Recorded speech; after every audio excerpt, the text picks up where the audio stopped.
Check, 1, 2, 3, 4. Is it coming through clear?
Good afternoon and welcome here to Seminole County's press conference for July 15th, 2020. I think this is day 120 in COVID.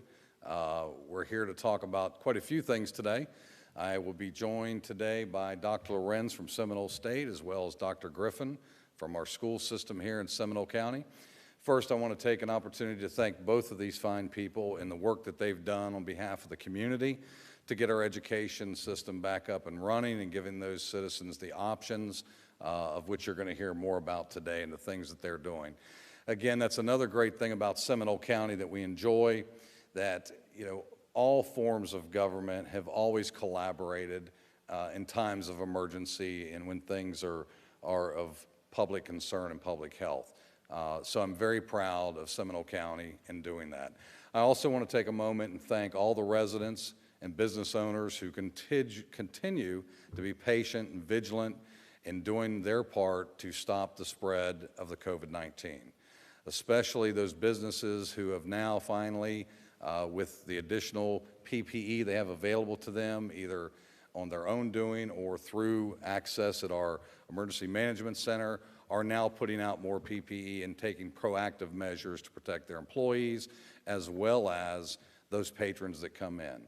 I can't enforce enough, and I've talked to many businesses this past week, on the importance of, if you want to stay open and you want to conduct business, again, you got to make sure your staff stays safe, and you also have to portray and ensure that those patrons that are coming to you feel safe to do business. If not, they're simply not going to come. I hear from many of the elderly who tell me constantly they're afraid to go out.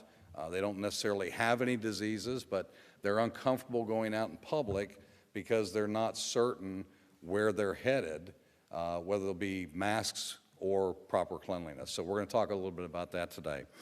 But we're going to start right off the bat talking about our CARES Act. Yesterday at the Board of County Commission meeting, the Commission decided our initial $20 million of disbursement in CARES money is going to be dispersed. And so the first item on the agenda is going to be the Small Business Grant Program. The Small Business Grant Program, we have dedicated $10 million to the grant program, and we're going to finish up the $1.2 million that already is in the hopper and has been for almost 30 days. As that's winding down, we've dedicated another $10 million of CARES money to those small businesses. This will include home-based businesses. It will be based on a distribution on the amount of employee count, and it will not be tied to the average wage like the first one was. I know many of the businesses out there, I think the count is somewhere around 400 that were in the process of that first grant and did not qualify or did not get their paperwork in place in time. Those people and those applications are going to be handled first and foremost. So over the next couple weeks, we'll be rolling out the second phase of the $10 million, and that will be dispersed in a $5,000, $7,500, and $10,000 increments based on what the employee count is at the business. We've also, as a county commission, committed to roll out $7 million in personal aid. This aid will be utilized for things such as making your mortgage, your rent payment, food items, daily essentials to make sure that you and your family are able to get through this crisis. So we urge you to watch the website at the county, as well as the EOC, Facebook, and all these press conferences as we continue to roll that out. We also want to make sure that you understand what the criteria is, so we have asked staff prior to the application coming online, which again should be in the next week and a half, to start putting information up on the amount and type of paperwork that's going to be needed. Of course, this money we are responsible for here at the county. It has to be directly tied to COVID losses and direct nexus to COVID. So this would include, items such as preparation in your business, additional costs, loss of employees, or trying to keep employees, on the payroll. This will not be subject to what you may or may not have received from a federal level. which is going to be a benefit because there are people out there that did receive PPE and other grant money, both federally and state-wise. That question will be asked, but it will not disqualify those particular businesses. On the personal front, arrangements are now being made to have a process in which your mortgage payment or rent payment will be paid directly by the county, by the CARES money. And as far as the food items, they're looking at gift cards such as Publix and Walmart to be allocated to these families who are in need. We've also set aside another $3 million or $3.5 million for nonprofits. And the benefit for the nonprofits, we know that people like Harvest Time, Meals on Wheels, and many others in our community have done social work throughout the community as this has unfolded. They've done things that, quite frankly, the government either is incapable of doing or inefficient in doing. So that CARES money is also going to be made eligible to those individuals and those organizations. So we want you to continue to watch that. We've also reached out and we're getting feedback from our government partners throughout the region. As you heard us say many times, you know, Seminole County was late to the party, as well as many other counties, in receiving this money because we fell under the 500,000 threshold of population. Other counties that were above that have already started similar programs. So we've investigated and we've vetted and we've talked to many of those counties throughout the state to understand their experiences and what they faced and what kind of concerns or hurdles they had in this kind of rollout with this CARES money. So that's a benefit here in Seminole County. We're going to learn lessons from their experience that will allow us to better seamlessly roll this program out. So I would ask you to look at the Seminole Cares portal, which can be found on the website. Again, that's Seminole Cares, and it's going to be prepareseminole.org, or you can go to any of the county websites. The front page will have a COVID banner at the top. You click on that. That will take you to many other areas which you can investigate that. We're also going to be launching a COVID-safe business website that we're inviting all businesses throughout the Seminole County area to weigh in and tell us and show us, send pictures of what they're doing in their business to help the public feel safe. In other words, they can send us pictures, they can give us a narrative, we'll post that, because we're getting a lot of inquiries from the public and saying, where is a safe place to go dine? Where is a safe place to go shop? We went to X place and we saw people not wearing masks and we saw things that we just weren't comfortable with.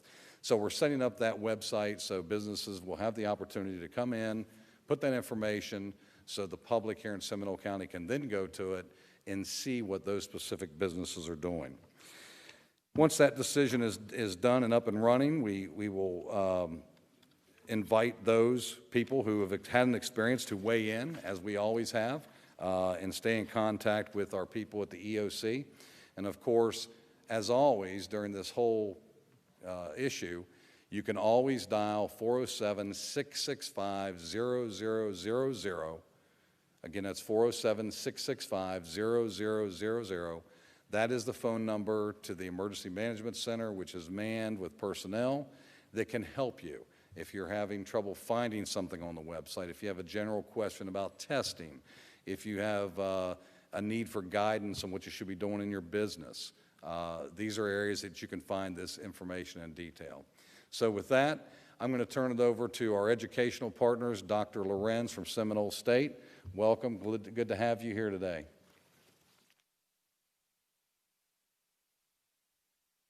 Thank you, Chair Zembower. Good afternoon. I appreciate having the opportunity to share some information with you this afternoon. The health and safety of our employees, students, and the community, of course, are our top priority as Seminole State College makes plans to do a phased reopening for this fall. We did convene a safe reopening task force to develop a phased campus reopening plan with input from employees and students that are aligned with the guidelines from the CDC, the Florida Department of Health, local physicians, emergency management, and public health officials here in Seminole County, and our own emergency response and executive teams. Current plans are to host a limited number of classes on our campuses, approximately 30% in person and 70% continuing online or remotely.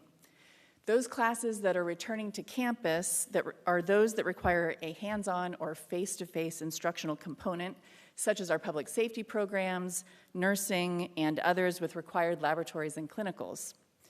These will be scheduled and run following CDC and Florida Department of Health guidelines for social distancing, hygiene, the use of personal protective equipment, and cleaning and disinfecting protocols. The lecture portions of those courses will remain online. All other classes during the fall term 2020 will operate in online or remote formats. This, of course, means that many of our faculty and staff will also continue to work remotely through the fall semester. Everyone who is on campus will be required to wear face coverings when inside buildings and in cases when social distancing is not possible. These are our current plans. Of course, we will continue to be flexible and adapt to respond to the very fluid situation to keep everyone safe. I want to talk a little bit about how Seminole State can help our community. We're committed to the community not only in trying to stop the spread, but also in providing access to higher education, particularly for those whose education and/or livelihoods may have been impacted by the pandemic. We will be holding Know Before You Go virtual information sessions over the next 3 weeks, every Wednesday afternoon and Thursday evening, starting next week, for people interested in learning about how Seminole State College can help you reach your academic or career goals. If you are a graduating senior whose fall 2020 college plans may have changed, or you're just considering staying closer to home, we invite you to take classes with us this fall. You can easily transfer your general education credits to another college or university at the end of your time with us. This is a strength of the Florida education system. If you're currently unemployed or underemployed, or if you fear that your job will not return after the pandemic, we're here to help. We offer reskilling and upskilling programs to get you back into the workforce or onto a better job or career. We have over 200 degrees and programs for you to choose from. You may have seen recently that Microsoft identified 10 careers, including IT and digital skills, that will be what they call future-proof. Seminole State offers rapid credentials, certificates that can be earned in less than 18 weeks in IT, graphic design, and public safety, as well as workforce degrees in IT, business, construction, nursing, healthcare, respiratory therapy, social media and marketing, and many more. And these are programs that could get you into a career with a future. Seminole State also offers bachelor's degrees in high-demand and high-paying fields in construction, information systems technology, business and information management, health sciences, the RN to BSN program for nurses, interior design, and engineering technology. Again, please check out our Know Before You Go virtual information sessions over the next 3 weeks. You can check the college's website at seminolestate.edu or our Facebook page to get details on how to access those sessions. I want to take a moment to express my thanks to the county commissioners and county staff for your leadership throughout this crisis. I'm also deeply appreciative of the hard work our EOC staff and all of our first responders have been dedicating to help us through this crisis, and I'm very proud to be part of such a caring community that works so well together. Thank you. And I should introduce Dr. Walt Griffin.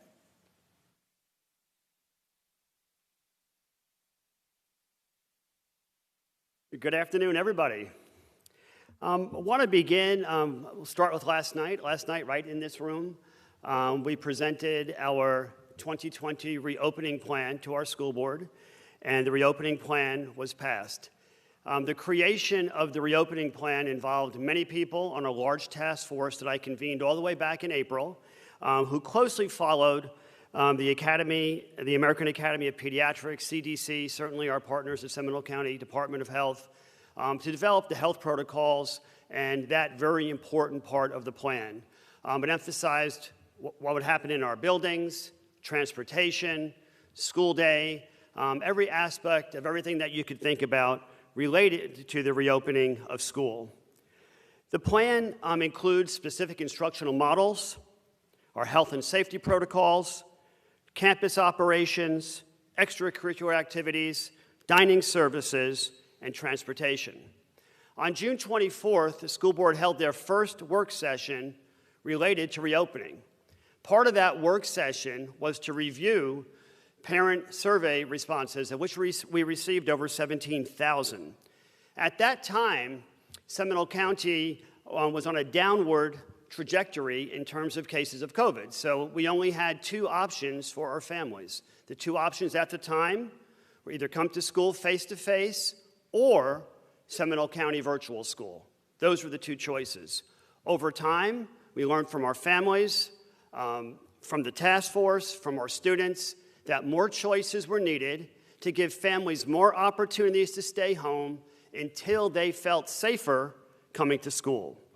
So as a result of that, yesterday, prior to the board meeting, we had a 5-hour work session to introduce the rewritten reopening plan, but to really spend a lot of time talking about the options for our families. At the end of the day, the larger number of families that sign up for one of the remote or virtual options, the fewer students that will be on our campuses, and the easier it will be for us to socially distance and to have fewer teachers having to interact with such large groups of students. The 4 instructional models are very, very important. The first one, which we are required to offer, is a face-to-face option 5 days a week. This is very much like the traditional school that we have run for decades. Buses would pick up the students, or parents would drop them off, and they would spend the day in a face-to-face situation as socially distanced as possible and with as many health and safety protocols in place as possible. We added a brand new option for families called Seminole Connect. And again, this was based on what we were being told families wanted. When I met with a group of parents, a group of teachers, a group of students, all via WebEx, the one thing I heard loud and clear was, please give us more remote options, more flexibility so families can make the decisions that they feel most comfortable making. So Seminole Connect was born out of that. And Seminole Connect is our program where our teachers will teach our students over the web. And it will look different depending on the classes. And there are 10 situations where we'll actually have full class webcams that follow the teacher, follow the interaction between the students. The vast majority of the instruction will be over a computer-based webcam where teachers are interacting with full groups, small groups, individual students, whatever is needed for proper instruction to take place. The third option is our decade-old Seminole County virtual school. Very different than Seminole Connect. Seminole Connect mirrors what we do day to day. Seminole Connect students are going to be tied to the extent possible with the same teachers they'll have when they return back to school. Seminole County Virtual School is different. Seminole County Virtual School, we have our own curriculum for that. Seminole County virtual teachers work 8 to 8. Students log on, log off when they want. Much more freedom in terms of accessing curriculum and working at your own pace. So it's very, very important. Seminole Connect is very much like our schools in a remote format. Seminole Connect will allow off-ramps at 9 weeks. So at the end of the first 9 weeks, if the situation has greatly improved, students will return to their classrooms with their teachers. Seminole County Virtual School requires a minimum of an 18-week commitment so we can wrap up the entire class in a semester. Then also we were asked to put in some options so families have some choices if they wanted to mix and match some things. So we have a hybrid model, and the hybrid model would be, for example, if a high school family feels safest keeping their children home for the academics, but still want them to participate in some of the electives, where those courses are available, parents and students could make some of those choices. So 4 models: face-to-face, Seminole Connect, Seminole County Virtual, and hybrid. And a reminder, there is an emergency order that we must offer a face-to-face option before we can offer the other options that I'm speaking about, our innovative options. So our board approved the plan last night. Now our plan, the innovative option of Seminole Connect, is already in Tallahassee for their approval and for us to get started on time. So last night after the board meeting, we sent registration materials out to families immediately. Families have until July 24th to pick one of those 4 options. We also had a discussion about calendar. We originally were slated to start school on August the 10th. Hearing from our teachers, they needed more plan time up front in order to get ready for these new remote options. So what the board was able to do and approve last night, and we did this, we worked on this right at the board meeting. We are starting school August 17th instead of August 10th, and front-loading a total of 9 planning days for our teachers prior to beginning instruction. So I covered a lot of information in a short amount of time, but anybody listening to this, all this information is on our website. All of our families received it last night. We have a very organized structure as emails are coming into the district to get questions answered and take care of all the different possibilities and scenarios that I know our families are dealing with. I think at this time I'm just going to wrap it up with the information is on the website. Thank you.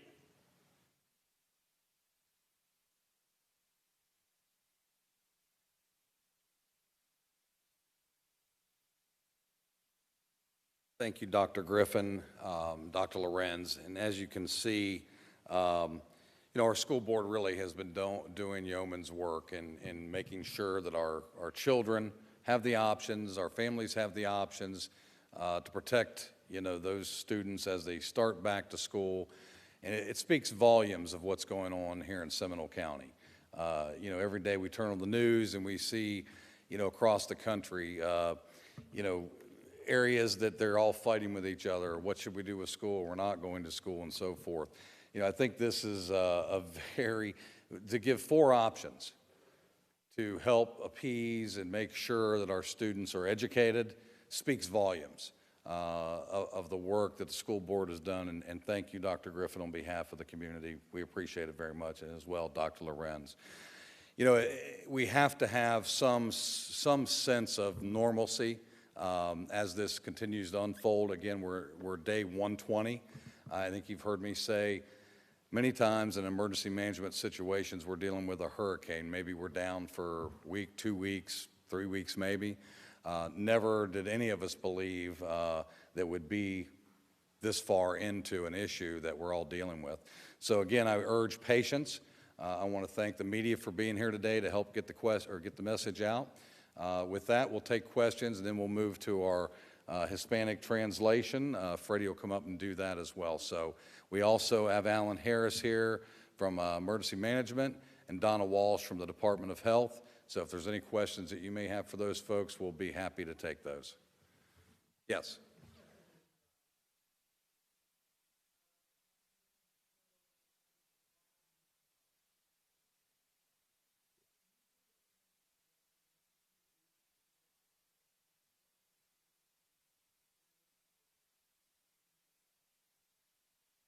Absolutely, great question.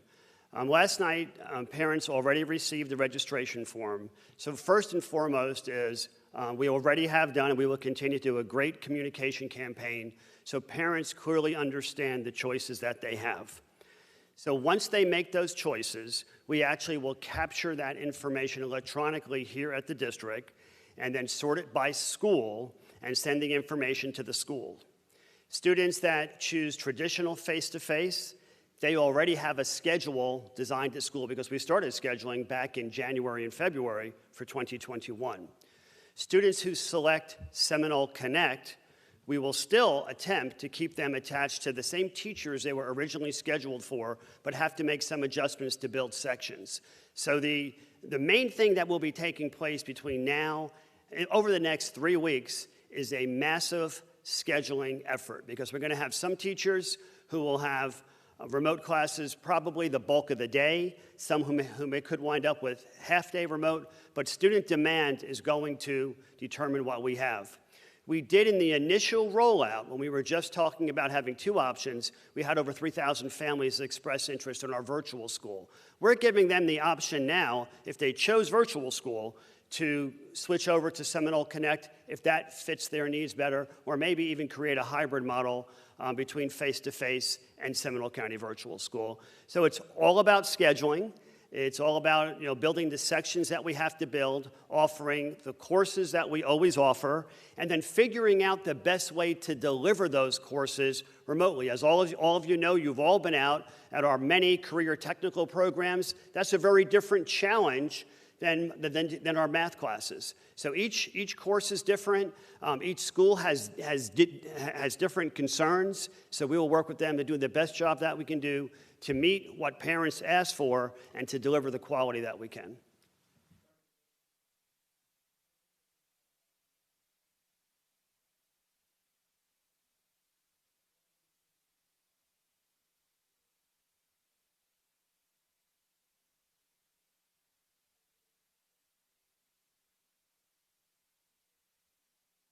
Yeah.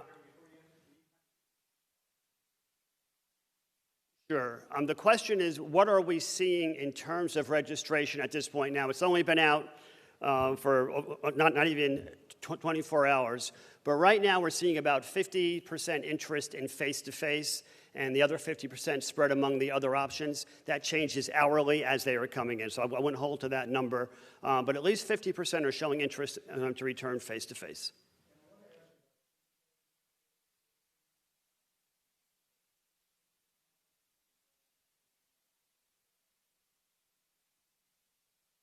Yeah, we already did our big kindergarten roundup, so we've reached out to all of those families. Any family who did not register yet for kindergarten or for any grade or are new to the area or just want to access our schools are prepared to accept them in their front offices, and we will get them registered right through the school.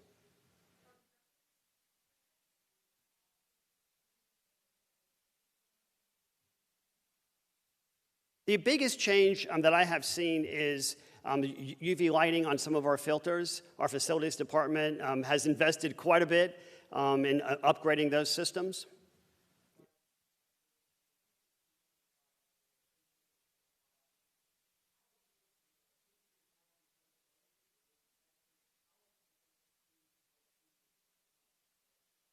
Yes, we are putting together a video to train every single employee to do something what we call visual screening. So if a student was exhibiting symptoms, normally we would have one student walk with another in elementary school. We're going to have a contact at the school who is trained, somebody on campus, an adult, to come get that student, immediately take the temperature. We have scanners available at every single school.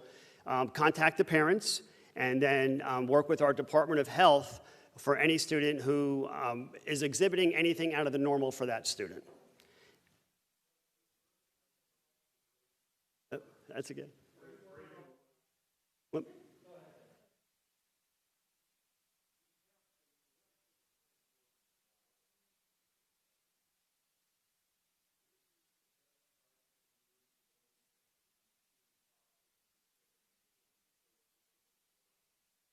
The earlier that they make a decision, the more efficient we can be in scheduling. We will still try to meet the same options the 24th that we're meeting tomorrow.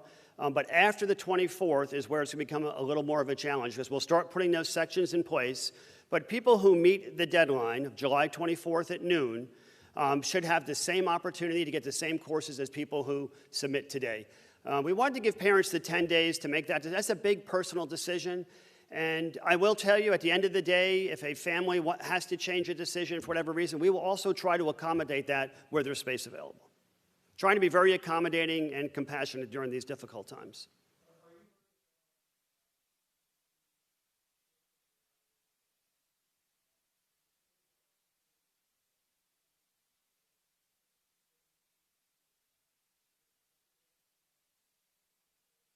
Yeah, I'm worried about the health and safety of our teachers, all our employees, and our students.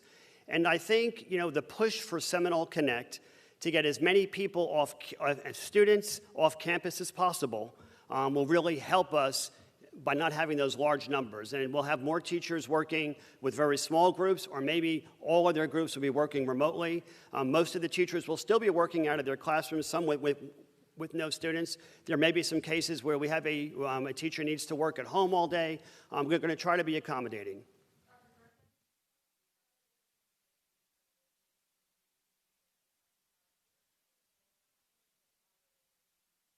Joe Rinaldi. Could you come up and answer? Our facilities man is here. He could do a better job answering that than me. Right, Mr. Rinaldi. Right?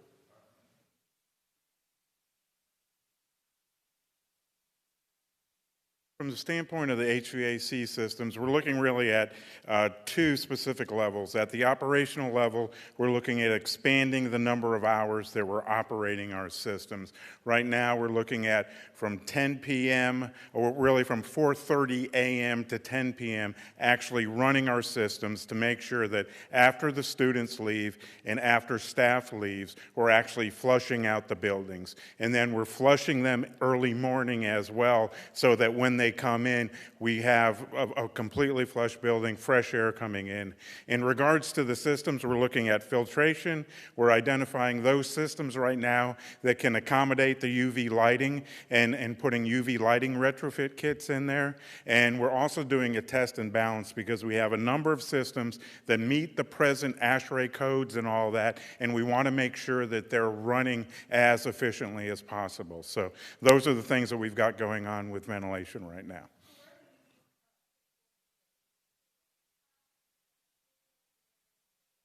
No, we're looking to get the most bang for the investment. So we're actually looking at installing them on the supply side with the air handlers. So, and then typically an air handler handles multiple spaces, multiple classrooms, so that we're able to filtrate that air and use it on a wider basis. How much? Yeah, right now we've put a request in through CARES and through the multiple agencies at somewhere around $800,000. We're looking right now, we've got close to a little under 1,000 air handlers, and cost-wise, they're right around $1,000 a piece to do the retrofit kits that we're looking at right now.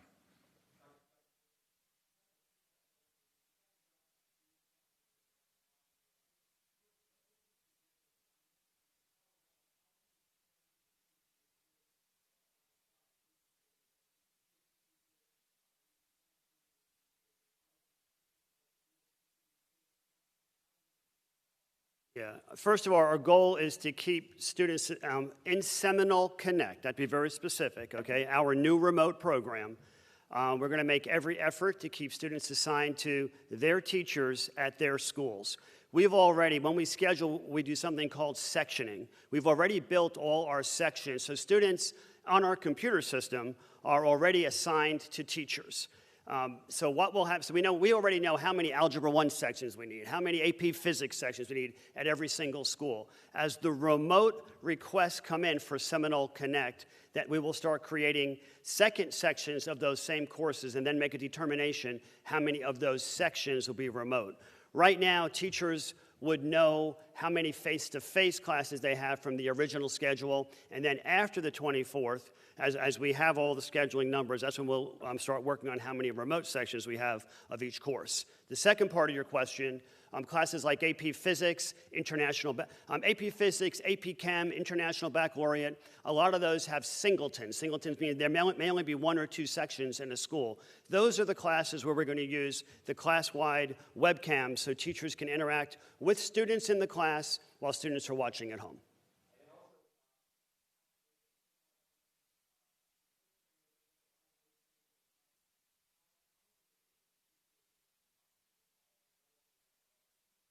Well, I think there'll be a hit, but at the end of the day, safety and health are most important, so we will continue to follow the guidelines, all the health guidelines that I mentioned, but specifically athletics. We work very closely with the Florida High School Athletic Association, as well as I work with the other 66 superintendents, so we'll do what we have to do in terms of social distancing. There may be games without crowds there, but we will follow what we need to follow.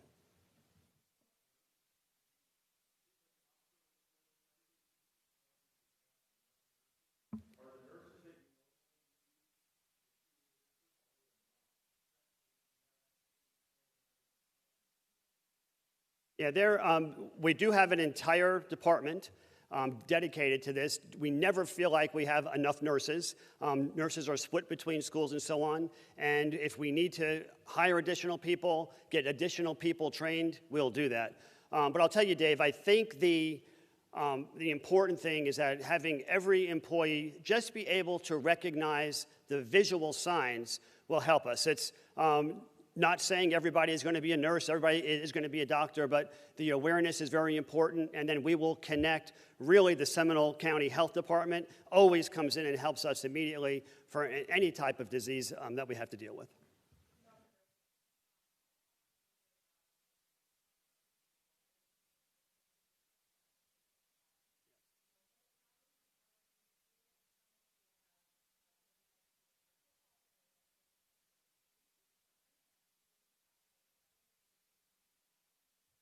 Absolutely. I think that, that's a concern that everybody has. And again, that's why we're really encouraging families who have any concern to consider the remote option. That's why it's there.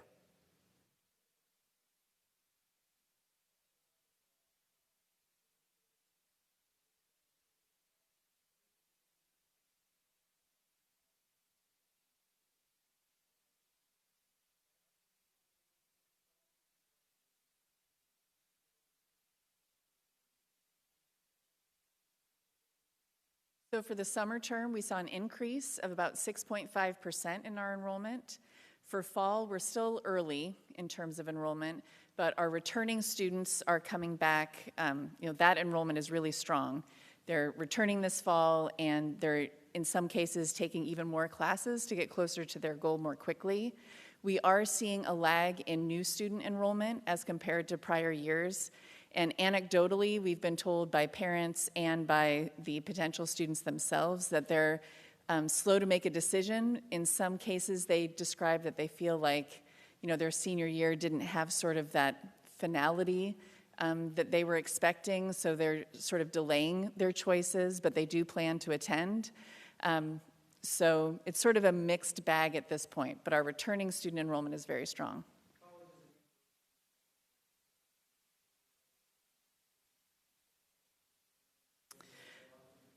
The only employees that have been impacted at this point were part-time employees, and in most cases, they held positions that we no longer had a need for during this remote working environment. For example, we have a video game room on campus, and the student center is closed right now, so that part-time employee did lose their employment. But there was a very limited group of people that were impacted. And back to your prior comment about enrollment, of course, we offer one of the highest quality, low-cost options for attending college. And the first 2 years at Seminole State cost about half of what it would at university. So I don't think that that's the barrier to enrollment for most. Yes.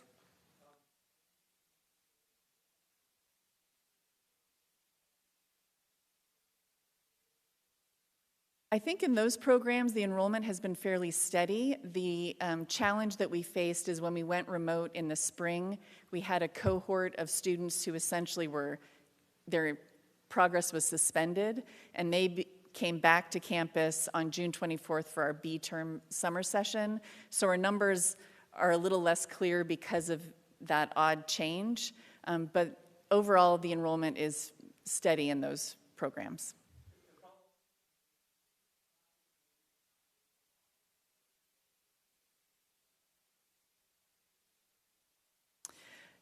For the most part, we have found a way. This summer, for example, our science classes that have a lab component, we've purchased software that has a great simulation of the chemistry lab, for example. So for the most part, we have relied on the talent and innovation of our faculty, and they have found a way, with the exception of the public safety and fire safety that we had to suspend, because you have to physically fight a fire before you can complete that program.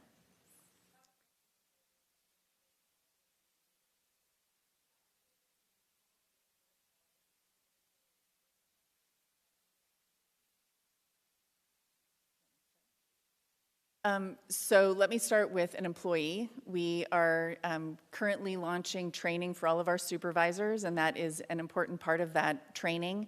And we have a protocol for exposure, a protocol for a positive test, and steps that the employee would go through. And there are a lot of different scenarios sort of baked into those protocol. And then subsequently, all employees will receive that training. The same goes for students. Every student who will be coming physically back to campus will be required to engage in training so that they know what their responsibility is, what they need to attest to before coming to campus, and then what to do if they should be diagnosed with COVID-19 or if they're exposed. And we're going to be using the staff in our Disability Student Services Office to problem solve each of those cases and develop appropriate accommodations for students as needed if they're diagnosed or need to quarantine. So the question is, what do we do if we have a student who we suspect has COVID? In our case, as I said earlier, everybody will be trained in visual screening, but we immediately contact the Seminole County Department of Health. As they always do, they will come out to the school and they will guide us through that.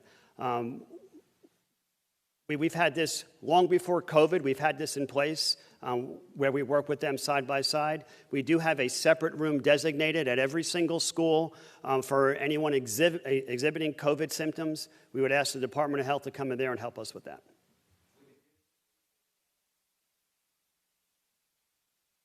The question is, would the district pay for those tests? If a family could not afford a test and a child needed it, we do have a Families in Need program that would definitely assist.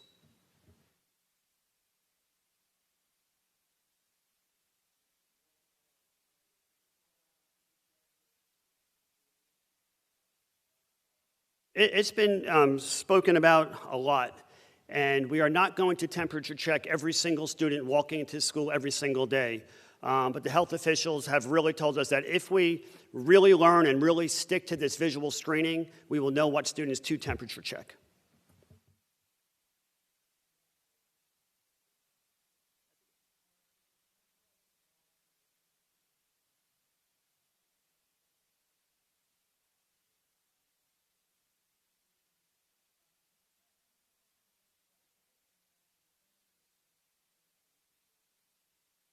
The question is, how are we going to roll out and make sure that Seminole Connect is successful as compared to fourth quarter last year?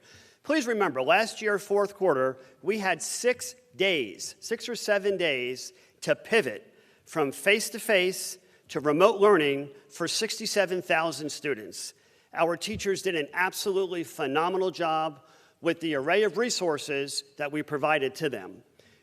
Since that time, we have been building and improving upon what was then called distance learning to a remote curriculum that we have now. Teachers will receive training.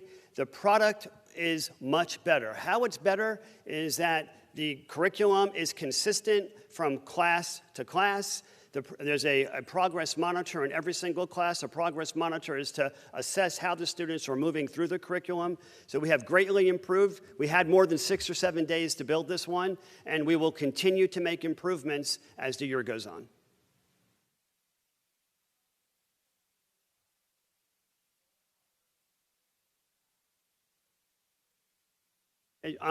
Students who are not acting the way they usually act. You know, we are aware at schools of students who have asthma, who have chronic illnesses, but students who are acting unusual physically, whether they're flushed, whether they're lethargic, whatever symptoms that they are showing that are different, that will be reported to the office and we'll begin the process. There's a long list that the health department has for us. And we'll share the video when that's done. I think you'll like to see that.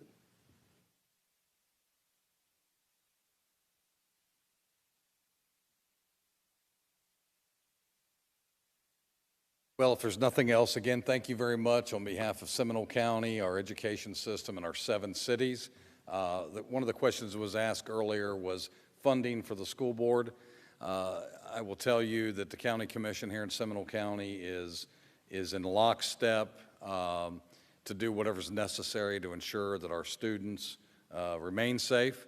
If that includes funding, we have CARES money that we absolutely can assist our school systems with to ensure any shortfalls or any emergencies that may crop up. I think that we've heard that from my fellow commissioners, that we're dedicated to make sure that our children are going to be safe when they go back to school. So again, thank you all very much for being here. Thanks to all of our frontline responders, all of our firefighters, our healthcare people, as well as the media for being here. And just know one thing, we will get through this sooner or later. Be patient, we'll find our way. With that, Freddie's going to give us the Hispanic translation. Freddie, thank you again for being here to do this.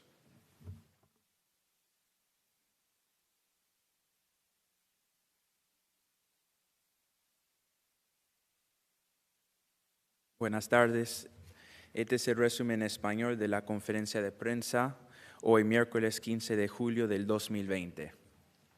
Empezó el presidente de la Junta de Comisionados del Condado, Jay Zembower, hablando del programa que el Estado dio, CARES Act, el fondo de dinero que dio el Estado para el condado, y ayer anunció que tuviera una reunión de discutir lo que van a usar ese dinero y cómo van a ayudar el condado. Y decidieron que van a hacer un paquete de alivio para todo el condado. Empezó que va a usar los 20.5 millones de dólares que van a tener, empezar el programa para negocios, para residentes y también para organizaciones sin fines de lucro que fueron más afectados para esta pandemia del COVID-19.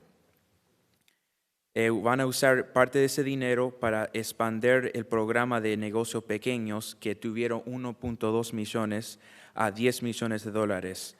En este momento, los negocios que fueron aprobados por ese programa el mes pasado ahora mismo están recibiendo ese dinero. Pero en las próximas semanas, por el aumento de dinero, vamos a hacer una segunda ronda para que apliquen más negocios. Y a la misma vez vamos a expandir los negocios que pueden ser también basados de negocios de casa y negocios móviles. Y por el aumento de dinero también ahora van a tener 3 opciones que quizá el negocio pueda recibir $5,000, $10,000 o $15,000, pero todo dependiendo de los números de empleados que tenga ese negocio. Después mencionó que iba a hacer un programa de individuales para los residentes del condado. Van a dedicar 7 millones a ese programa para ayudar a los residentes que necesitan apoyo en los pagareces del alquiler, hipoteca y utilidad o cualquier otra necesidad que fueron afectados durante la pandemia del COVID-19. Y también van a usar 3 millones de dólares para otro programa que va a ayudar a las organizaciones sin fines de lucro, que son organizaciones que han ayudado a la comunidad en comida, viviendas y otras necesidades básicas que fueron afectadas durante este tiempo. Estarán preguntando cuáles son los criterios y cómo pueden aplicar. El condado de Seminole está haciendo una página que va a estar saliendo en las próximas semanas en el internet, que puede dar toda la información, los criterios, dónde pueden aplicar y los documentarios necesarios para ser aceptado para este programa.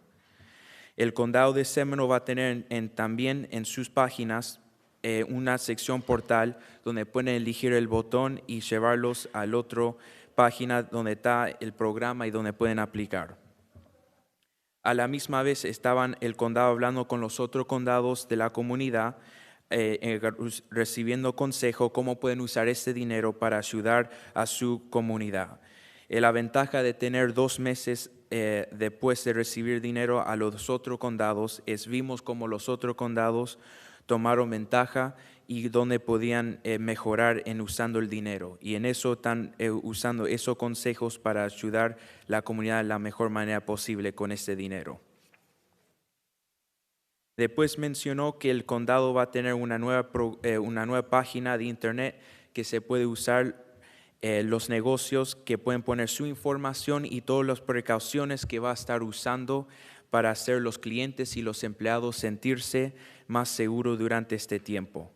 Después los clientes pueden ir a esa misma página a calificar el negocio a ver y poner si usaron suficientes precauciones y si sienten cómodos haciendo a ese negocio también. Finalmente, los residentes del condado pueden usar esa página de internet para averiguar cuál negocio pueden ir a hacer compras, dónde pueden comer y sentirse más seguros. Después vino la presidenta de la Universidad de Seminole State, la doctora Lorenz. mencionó que hicieron un plan para reabrir este otoño y preguntaron a los empleados y los estudiantes de la escuela. Decidieron que 30% de las clases va a ser en persona y 70% va a ser por el Internet.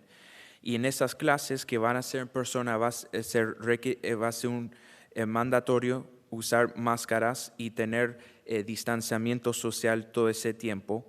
Y a la misma vez, lo demás clases que no es en persona va a ser por el Internet. Mencionó que va a haber más información en unos programas por el Internet que van a estar teniendo las próximas 3 semanas, miércoles por la noche y jueves por la tarde, todas las próximas 3 semanas, que te da más información lo que la universidad va a estar haciendo. También va a tener un programa donde puede ayudar a los que perdieron sus trabajos o están a punto de perder sus trabajos por la causa de la pandemia que está sucediendo, que pueden ir a estudiar más diferentes clases y tener más oportunidad de tener mejores trabajos. Para más información y averiguar más de estos programas y de lo que va a hacer la Seminole State, pueden ir a la página seminolestate.edu. Se escribe SEMINOLESTATE.edu. Después, finalmente vino el superintendente de las escuelas públicas del condado de Seminole, el doctor Walt Griffin. Mencionó que ayer tuvieron una reunión para representar su plan que tiene disponible y fue pasado.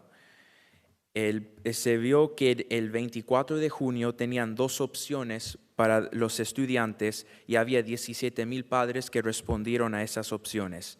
Se dieron cuenta con los aumentos de casos y más padres pidiendo diferentes opciones, hicieron 4 diferentes opciones para los estudiantes este año que viene. La primera opción es la adopción tradicional, que es cara a cara, que pueden ir a las escuelas 5 días a la semana como normal y tener el distanciamiento y usar máscaras y siempre lavándose las manos.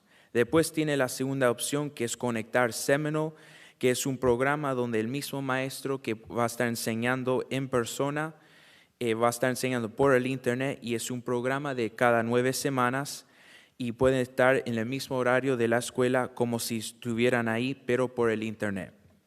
La tercera opción es completamente el Internet, donde pueden ir en cualquier hora y trabajar el paso de uno, y es un programa que dura 18 semanas. Y finalmente, la cuarta opción es un hybrid opción, que es una combinación donde pueden ir a una clase cara a cara o a la misma vez pueden tomar algunas clases por el Internet. Es una opción dependiendo de las clases que quieran. Para elegir la opción para tu estudiante, tiene hasta el 24 de julio a las 12 de la tarde para elegir cuál opción quieren elegir para su estudiante. Y hay una nueva fecha que va a empezar. Originalmente era el 10 de agosto y ahora se va a cambiar al 17 de agosto para empezar el año escolar. Para más información de averiguar el programa que tienen y lo que ofrecen, pueden visitar al www.scps.us.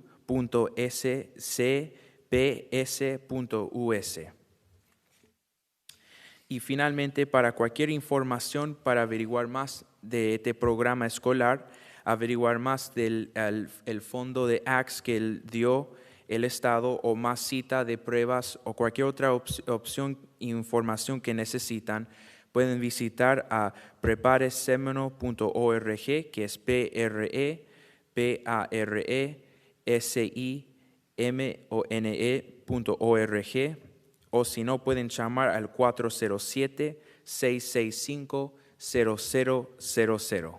Muchísimas gracias.